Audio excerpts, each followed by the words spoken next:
Salut! Ces dernières semaines, la vie en communauté n'a jamais eu un tel attrait. Depuis nos petites fenêtres, on a commencé à découvrir ou redécouvrir celle des autres. À voir des gens se pencher pour discuter avec les voisins du dessus ou du dessous, à tous applaudir le soir ou même à faire la fête au balcon. Moi-même, je vis dans un immeuble avec un très gros vis-à-vis, à tel point que ces dernières semaines, j'ai commencé à faire la causette avec une de mes voisines. Cette relation avec nos voisins, je trouve qu'on la développe de plus en plus. Et ça m'a donné l'idée de cette vidéo. Des histoires de voisinage, il y en a toujours eu dans la fiction. Et il y a eu même pas mal de très bons films là-dessus. De belles histoires, de moins belles, des histoires cheloues et parfois fantastiques. Il y en a pléthore. Aujourd'hui, on va parler des meilleurs, enfin pour moi évidemment, films sur le voisinage et les voisins. Alors, je vais commencer avec un classique du genre. Oui, ça va paraître peu étonnant, mais je peux pas évoquer des films sur les voisins sans parler de Fenêtre sur cour d'Alfred Hitchcock, sorti en 1954. Je le cite aussi parce que c'est mon Hitchcock préféré et que je fais quoi que je veux dans mes vidéos. Jeff, joué par James Stewart, est contraint en confinement après s'être cassé la jambe. Il passe sa convalescence à la fenêtre de son appartement new-yorkais, regardant l'immeuble d'en face, où ses voisins vivent leur petite vie, les fenêtres grandes ouvertes à cause de la chaleur estivale. Sa petite amie Lisa, jouée par Grace Kelly, vient le voir de temps en temps. Un jour, il remarque qu'un des couples de l'immeuble d'en face se dispute. Quelque temps plus tard, la femme a disparu. Et le mari essaye de cacher une scie et un couteau de boucher dans une valise. Jeff sent qu'il y a anguille sous roche. Et avec l'aide de sa petite amie et de son infirmière Stella, va découvrir ce qu'il se trame. C'est un film en quasi huis clos parfait. Si vous n'avez jamais vu de Hitchcock, et je vous jette pas la pierre, ça arrive, je pense que c'est le meilleur pour s'initier à son cinéma. L'intrigue est haletante et on suit l'histoire depuis le chevet de Jeff, comme si nous aussi, nous étions contraints à rester attachés à cette chaise. Tout le film se passe derrière cette fenêtre, où on distingue chaque appartement, chaque habitant, avec leurs secrets et leurs non-dits. Sorte de déformation professionnelle du journaliste, Jeff fait son peeping Tom, son voyeur, avant de découvrir que ses voisins cachent des secrets qui, malheureusement pour eux, traversent les vitres. C'est drôle parce que ça va faire presque 10 ans que j'ai découvert ce film, et à chaque fois que je vais dans un appartement où il y a un sacré vis-à-vis, je pense toujours à Fenêtre sur cour. Bon, en espérant quand même ne pas voir mes voisins commettre des meurtres en face.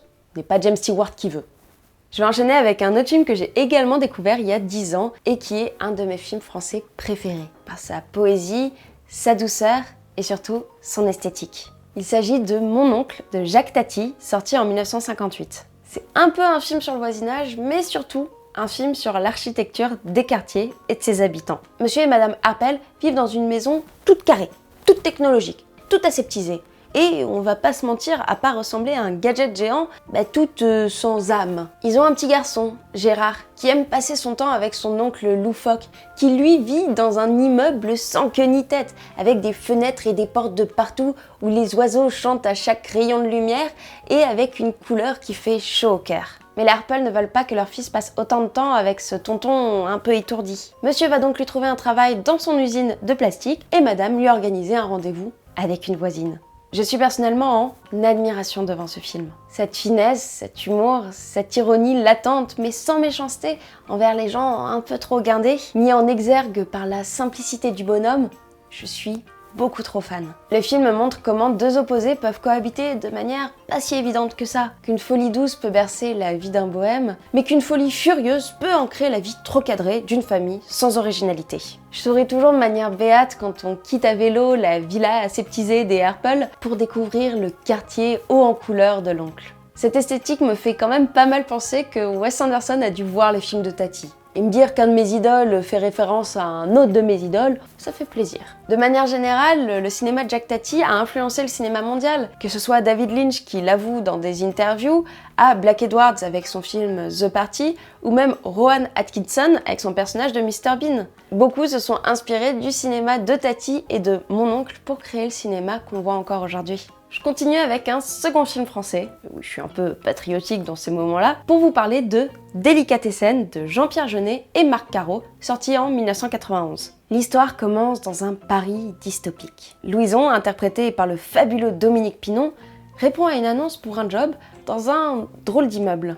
Drôle parce que ses habitants ont des façons d'agir assez bizarres, surtout vis-à-vis du boucher qui travaille au rez-de-chaussée. Boucher qui, alors que c'est la famine, a trouvé un moyen d'avoir de la viande.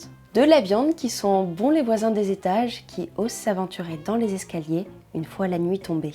Vous connaissez sans doute déjà Jean-Pierre Jeunet pour son film Le fabuleux dessin d'Amélie Poulain, qui se distingue par une esthétique et une couleur assez particulières, un franc-parler bien fransouillard et une gouaille années 90. Et bien Délicatessen, c'est son premier long métrage. Il a réalisé avec son comparse de toujours, Marc Caro, un ancien rédacteur et dessinateur du magazine Métal Hurlant, ce qui confère au film un petit air de bande dessinée. Délicatessen, c'est du burlesque cruel, loufoque et décalé dans son rythme et surtout dans son montage plus que parfait. Une scène en particulier rend hommage au talent du monteur, Hervé Schneid, un grand habitué également des films de Jeunet. Vous la trouverez assez facilement, c'est la bande-annonce. On y découvre chaque voisin, tous un peu toqués par ce rythme enivrant, cette symphonie de ressorts de lit. Les deux frères fabricants de boîtes à meux, la famille un petit peu trop nombreuse, la femme suicidaire assez malchanceuse, en tout cas de son point de vue à elle, et l'homme escargot. Comme toujours, Jeunet dépeint un tableau plein de freaks, ces monstres étonnants qui ne sont pour autant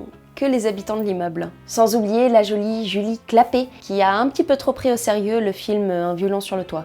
C'est bizarre, violent, magnifique et fou que ce film haut en couleur, ou en tout cas haut en sépia. Enfin, je vais finir avec un film d'horreur. Oulala, la Ménière va parler d'un film d'horreur alors que c'est une flippette x 10 000. Alors, oui et non. C'est un film qui est rangé dans la catégorie des films d'horreur, mais des années 80, avec du masque qui dégouline de partout. Donc ça va, mon trouillomètre est resté assez tranquille. Il s'agit de Vampire, vous avez dit Vampire, ou Fright Night en version originale, de Tom Holland, sorti en 1985. Alors, par contre, c'est ce Tom Holland-là, pas celui-là. Parce que lui, il était pas encore né. Logique. Charlie Brewster vit avec sa mère, aime sa petite amie Amy, et passe son temps à regarder des émissions où passent des vieux films d'horreur de série B. Sauf qu'un jour, un nouveau voisin emménage dans la maison d'à côté. Et toutes les jeunes femmes qui y rentrent sont retrouvées mystérieusement vidées de leur sang quelques jours après. Charlie soupçonne alors son beau voisin d'être un vampire. Il va donc demander à son présentateur et acteur de films de vampires préféré, Peter Vincent, de l'aider à vaincre le mal. On part donc sur du voisinage assez loin de la girl next door. Qu'est-ce que vous feriez si vous aviez pour voisin un vampire sanguinaire prêt à faire un vrai festin de votre sang? Perso, je déménagerais. Flippette. Mais je pense que Charlie a un petit peu plus de courage que moi, hein. Des films avec des voisins dangereux, il y en a plein, bien sûr. Funny Games, Branded, Harry, un ami qui vous veut du bien. Pas vraiment le genre de voisin à qui tu irais demander du sucre le dimanche pour faire un gâteau. Avec Fright Night, on part sur un voisin qui t'empêche de dormir la nuit, de peur qu'il te bouffe pendant ton sommeil. J'ai bien aimé ce film parce qu'il reprend réellement les codes du vampire. Bon, évidemment, ne sort que la nuit, aime bof les crucifix, mais aussi ne rentre dans une maison que s'il y est invité, se transforme en chauve-souris et a un léger penchant pour les jeunes femmes vierges. Et je trouve ça assez drôle de le mettre en parallèle avec un vieil acteur qui, lui, a toujours combattu ces créatures, mais de manière fictive. Alors peut-être que vous avez remarqué, mais le nom de Peter Vincent est en fait un hommage à Peter Cushing et Vincent Price, qui sont deux sommités de l'actorat du film d'horreur. Alors pour tout vous avouer, avant de regarder le film, j'ai quand même demandé à Le Coin du Bis si ça faisait pas trop peur. Et il m'a rassuré en me disant que c'était un teen movie horrifique des années 80 à la Gremlins. Donc ça va. Mais il m'a aussi dit que c'était plutôt l'affiche du film qui faisait peur, donc je vous ai bien eu, hein. Alors, hâte de rencontrer vos voisins IRL maintenant? Non? Ah, on passe au film complémentaire alors. Si les films de semi-voyeurisme sur voisinage comme Fenêtre sur cour vous plaisent, regardez Paranoïaque de DJ Caruso. Shia LaBeouf joue Cale, un ado turbulent assigné à résidence avec un bracelet électronique pendant 3 mois. Avec son meilleur ami et sa petite copine, il découvre qu'un de ses voisins n'est autre qu'un meurtrier. Et oui, je vous le donne en mille. Sauf que Cale, comme James Stewart, n'a pas le droit de sortir de chez lui. Alors, c'est pas très original, mais si vous avez aimé Mon oncle, regardez un autre Jacques Tati, genre Les vacances de Monsieur Hulot ou Playtime. En vrai, j'aimerais vraiment que plus de gens voient ces films, parce que je l'aime beaucoup, je sais pas si je vous l'avais dit. Si Délicatessen vous a fait marrer, je vous conseille Les Bouchers Verts, un film danois de Anders Thomas Jensen avec Mads Mikkelsen. Svend et Bjarne décident d'ouvrir leur boucherie, sous les huées de plusieurs personnes. Mais grâce à la mort d'un électricien dans leur chambre froide, ils vont trouver un nouveau type de viande qui va plaire à tout le monde. Alors, si vous n'aimez pas les films sur le cannibalisme, Enfin, si vous avez peur d'avoir pour voisin un vampire, je vous conseille le très bon Morse de Thomas Alfredson. Oscar, jeune garçon sans amis, rencontre sa nouvelle voisine, la bizarre Ellie. Bizarre parce qu'elle est, oui, vous avez compris, un vampire. En vrai, je trouve la relation entre les deux enfants vraiment magnifique. C'est un beau film avant d'être un bon film d'horreur. Je vous le promets, regardez-le. Il fait pas si peur que ça. Ça va, moi ça allait, en tout cas. Bon, si avec tout ça vous n'avez pas de sujet de discussion pour la prochaine fête des voisins, et bah vous faites pas d'efforts. Dites-moi en commentaire quels sont vos films sur les voisins préférés et avec lesquels vous aimeriez pas forcément vivre. Pensez à vous abonner et à mettre un petit pouce bleu, et je vous dis à bientôt!